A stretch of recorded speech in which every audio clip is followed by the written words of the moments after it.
Is Toronto downtown condo good investment? How to calculate its return on investment? Hi, my name is Priscilla. I'm your real estate broker in GTA. Today, let's take a look at an actual case and calculate together what is downtown condos ROI.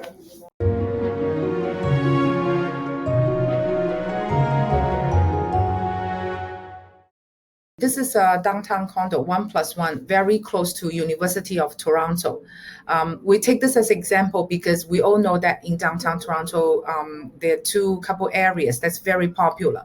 One is next to U of T, the other is in King West. This is a property sold in this year, July. For 730,000. The days on market is just one. So this property only listed for 1 day before investor bought this one. So a couple information we need to remember. So first, this is a new building, right? So it's just within the first year after final closing from the developer. The size is about 500 square feet, and the maintenance fee, monthly maintenance fee, is about $313.32.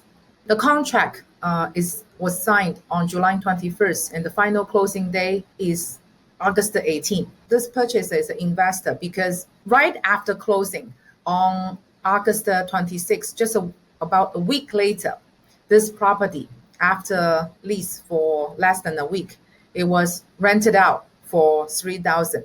Now we remember this number. Let's use this number to see how the return on investment is. So we all know the purchase price is $730,000, but when we purchase a property in Toronto, we have some other closing costs. The first thing is land transfer tax.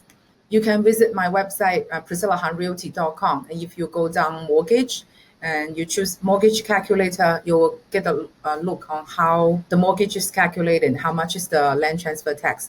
For $730,000, we know that the land transfer tax is $22,150, because if it's in Toronto, not only you have to pay the provincial land transfer tax, you also have to cover the Toronto municipal land transfer tax, altogether $22,150.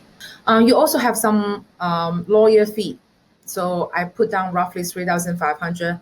It's the legal service fee and also the title insurance. So let's say the total acquisition cost when you add up these three items is $755,650. If it's a local buyer, most typically the down payment is 20%. In that way, down payment amount is $146,000. But if you add other closing costs, the cash acquisition cost becomes $171,650. Okay, then let's take a look on the monthly mortgage. Go back to the mortgage calculator. When you put down $730,000 as a purchase price, and in the scenario of 20% down payment, total mortgage amount is $584,000. Amortization period 25 years, and for the mortgage interest rate, right now, 3-year fixed rate would be around, let's say, we choose a conservative number, 1.59%. But I'm sure some of you can get an interest rate lower than that, but let's just be conservative. Okay, with these numbers, we get our monthly mortgage payment, $2,359. All right, here I say $2,360, give or take, it's about that. But when we pay the bank $2,360 every month, not all of them are cost, because every month when we pay the mortgage, there's a big chunk of them is repayment. We gradually gain back the asset from the bank because $1,587, that goes to the principal, right? The pure interest in this case is only $774. This is a result of 1.59% interest. The condo maintenance fee from the listing, we know it's $313. And we also have a property tax, right? So let's assume this is the first year, so the MPAC hasn't given out the property tax. Let's assume it's $3,000. Give or take, it will be around that area. Translate into monthly cost, that would be $250. So these three number, pure interest plus the condo maintenance fee plus the monthly average property tax, that is our true carrying cost. It adds up to $1,337. The monthly rental, the rent collectible, we remember with the investor, he rented out for $3,000, right?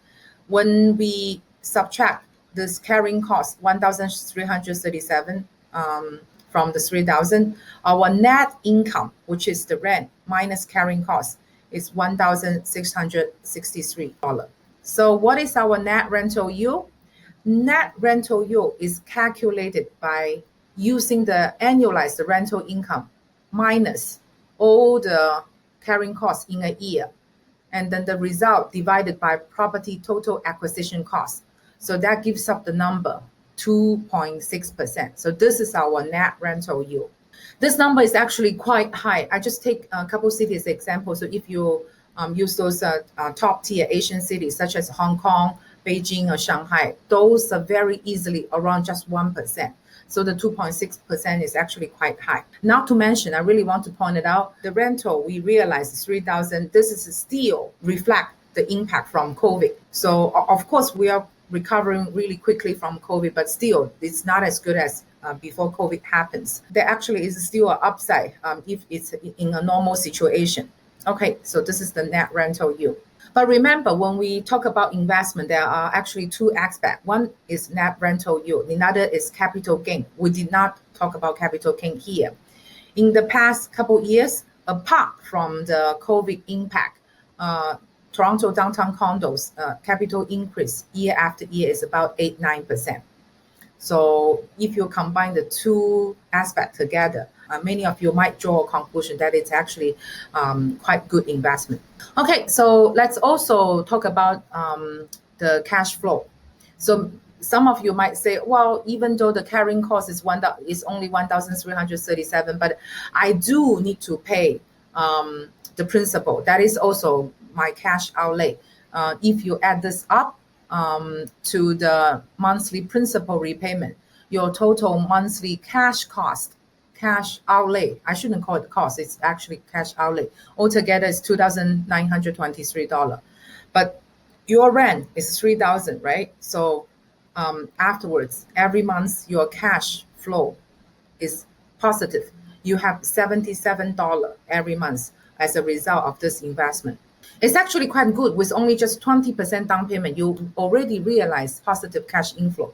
But if you have a bigger appetite, you want higher cash inflow, what you can do is you just raise the down payment to, for example, 25%. Only increase 5% down payment. Immediately, your cash flow becomes $224 instead of the 77.